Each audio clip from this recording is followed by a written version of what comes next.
everybody. So another important part of your research paper is the section of the paper where you're proposing big picture solutions. So after you have discussed a problem in depth and looked at all of the different things that cause that particular problem, who's affected, and all of that important stuff, then the next section of your paper deals with some big picture solutions that you propose that you think might help alleviate the problem some. Of course, these are all real world issues that we're discussing, so there's no way that we're going to solve these things. However, starting to think about, what would need to happen in order to make these things a little bit better is still a really useful thing to explore. And that's one of the things that should be happening in your essay. So today we're going to look at what that looks like. And we're using the sexual assault articles and videos as evidence and examples. So first of all, what are we doing when we are looking at big picture solutions? So remember that these are things that need to change at the community level or higher. So this would involve things like laws that need to change or ways of thinking that need to shift. These are actions that organizations could take. These are not things that individuals could make happen on their own. Remember that these are collective shifts and they require large-scale cooperation. So if we're thinking about sexual assault as the problem, let's say I was discussing that problem in my essay, then big picture solutions to that particular problem that some of the authors and speakers in the week's resources discuss might include some of these things, right? So some of the authors and speakers ask us to acknowledge and understand rape culture as a society. So this is a big picture solution because we say as a society, right? If I personally understand and acknowledge rape culture, then that's helpful for sure. However, if we don't do this as a society, then it's not as easy for things to actually get done and for change to, happen. So when we're talking about the big picture solutions, we're looking at a whole society being able to talk about rape culture and being able to acknowledge and understand it, and then look at how that would help address this problem of sexual assault that we have, right? Some of the authors and speakers also ask us to work to change rape culture in entertainment. So places like movies, songs, music videos, etc. They ask us to look at those things and have the people in charge of them, work towards changing how acceptable we decide this is as a society. Some other things that we're asked to do based on the readings about this topic are educate at-risk groups about rape culture. So that could include students, young women, young men, etc. Normalize talking about this in our cultures. There are still, even today, a lot of cultures who have a really hard time talking about things like rape culture or sexual assault, and who just it's not a comfortable topic. So some of the authors and speakers say it would be a good thing if we made it more normal to talk about those things, so that we could start to affect some change. Some other things that are called into question in terms of things that could happen that would be helpful are addressing stereotypes as a society. So looking at, why it's okay to, or even glorified for, maybe a guy to call himself a pimp, whereas if we call a woman a whore, that's not a good thing necessarily. Well, in most cases, right? I mean, I don't think that it's a good term. Whereas if someone says that they're a pimp, then generally it has pretty positive connotations in a lot of places. So some of the speakers and authors that we've looked at ask us to start questioning, like, why do we have those stereotypes and why is that acceptable to us?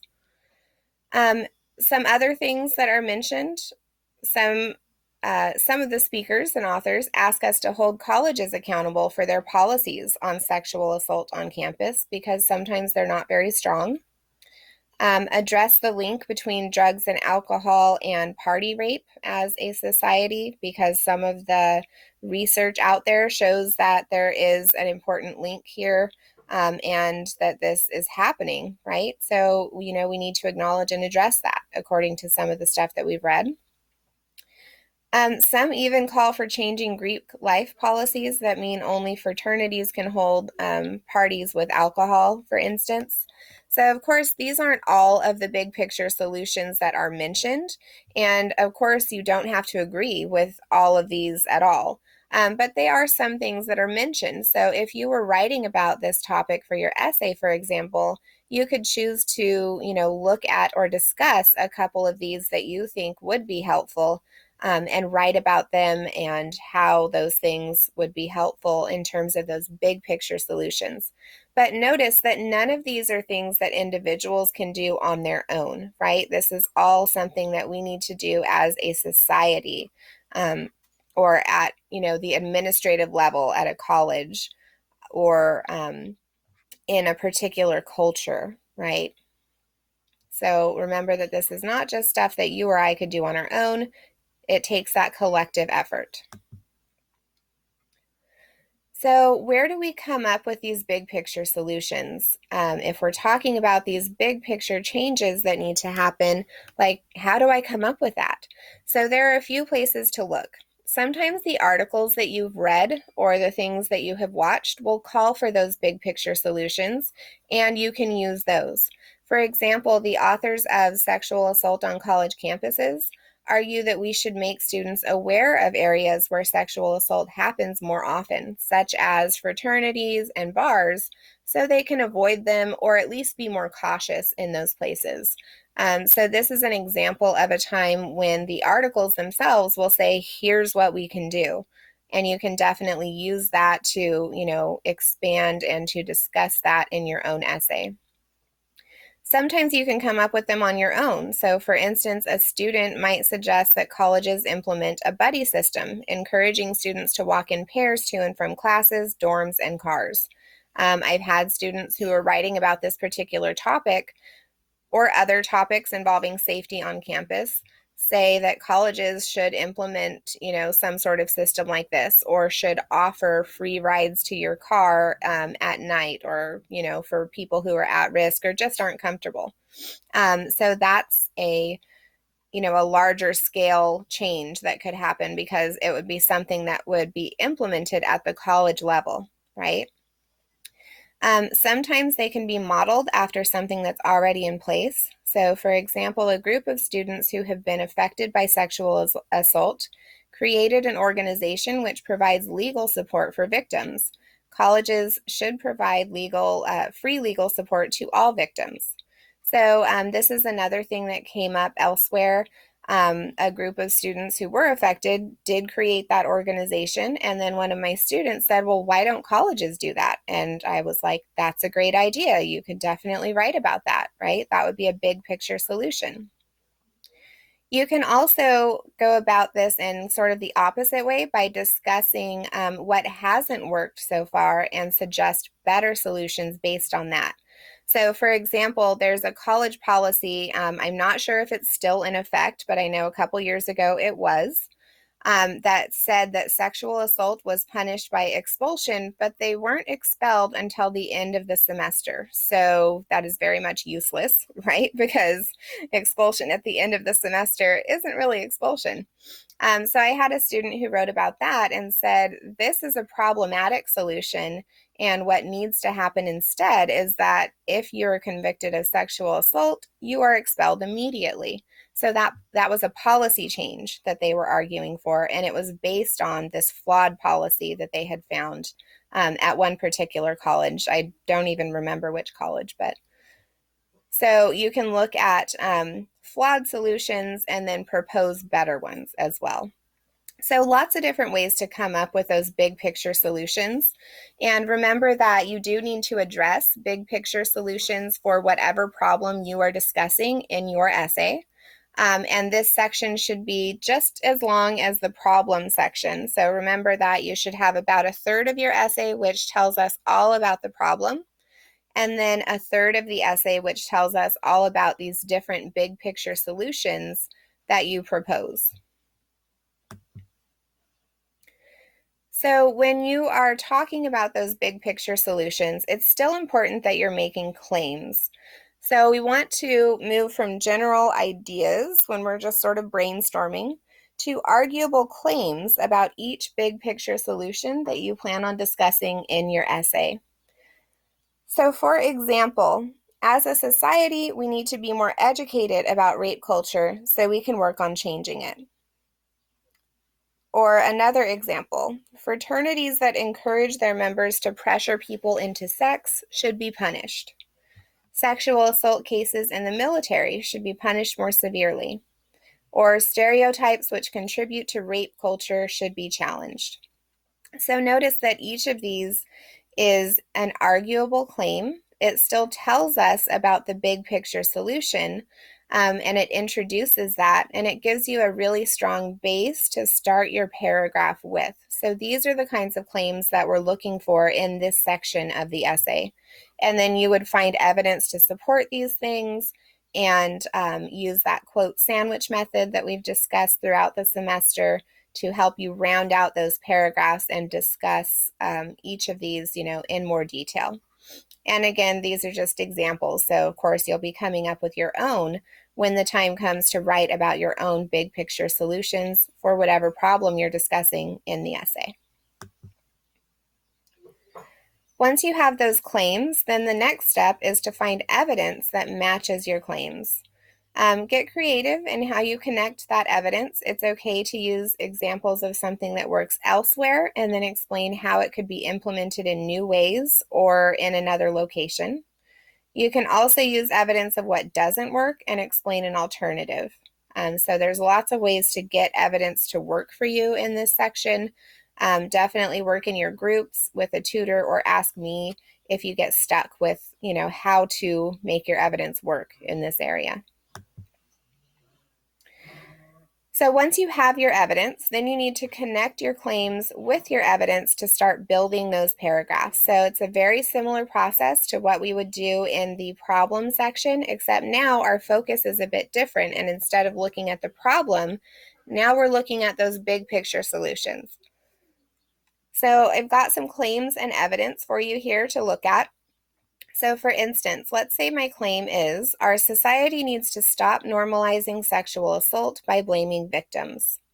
Then some evidence that I could use from one of our readings says, rather than criticizing the party scene or men's behavior, students blame victims. So this shows that this, victim blaming is something that's happening according to these authors. So that supports my claim, and then I could go on to explain how we need to change this behavior, right? We need to stop victim shaming and instead focus on why do we think it's normal for sexual assault to happen, or not, if not normal, then acceptable or part of being at a bar or something like that, right? So make sure that your evidence matches your claim. Another example, colleges should be responsible for educating first-year students about their increased risk of sexual assault so they can protect themselves. And then the evidence, first-year college students are more at risk for sexual assault. And then I've got the citation. Another claim, our society needs to challenge stereotypes which are problematic and can contribute to rape culture and therefore sexual assault. For example, defining manhood as dominant and sexually aggressive. So you can see how for each of these, it's step one is to make sure you have that claim, but it's equally important to make sure that you find some evidence that shows that what you're talking about in your claim, is backed up by evidence and by experts elsewhere. So then you can talk about the need for a big picture change, right? The need to change how we as a society think about or handle these different aspects of the problem you're discussing. So remember that your goal is to present each type of big picture solution in its own paragraph. Explain what needs to happen and use evidence to support your claim. Don't forget to include that signal phrase and the MLA citation. And don't forget to use that quote sandwich method to put all of this together. This section should take up about 3 pages of the essay, depending on your essay's page length. Look in your particular essay prompt for your class, but a good rule of thumb is about 1/3 of the essay. So if your essay needs to be about 9 pages, then you'd have about 3 pages that focus on big picture solutions. So then we have a sample paragraph, and this is all broken up so that you can see each part separately, but this would just be one cohesive paragraph if it were occurring in an actual essay. So we can see the claim here. Colleges should be responsible for educating first-year students about their increased risk of sexual assault so they can protect themselves. So this is an arguable claim because not everyone would agree with it. And it also shows that I'm talking about a big picture solution because I'm saying that colleges are the ones that need to do something. And I'm being specific about what they need to do. What is it that I want colleges to do? I want them to educate first-year students about their increased risk. So the claim is clear and we're on topic talking about a big picture solution. Then I have a signal phrase. According to the article, Sexual Assault on College Campuses by Elizabeth Armstrong, Laura Hamilton, and Brian Sweeney, studies have found that first-year college students are more at risk for sexual assault. And then I've got the citation. So we've got evidence, citation, and then lastly, and most importantly, the explanation. So remember that this part is essential because if I just leave my readers with a claim and a quote, I'm only doing maybe half of my job, right? So you need to have that explanation. Since it seems that first-year college students are more often the victims of sexual assault, colleges have a responsibility to educate those students about this risk. Colleges should implement campaigns which tell students about their increased risk at the same time as they learn about campus facilities. It's important for this group to be made aware of their increased risk so they can protect themselves and look out for each other. Colleges could do something as simple as a handout which lets students know the risk factors and encourages them to stay in groups, avoid risky situations, and report incidents if they are assaulted. So when you put all of this together, we have a nice cohesive paragraph that's fully developed that says colleges should teach us about this, gives us evidence to show why it's a problem, that there is a need to teach about this particular thing. And then we have the explanation that sort of puts it all together for the reader. So this is what we're going for in terms of an end result for a fully developed paragraph about a big picture solution. So a recap. As you read, look for big picture solutions presented in the articles and videos.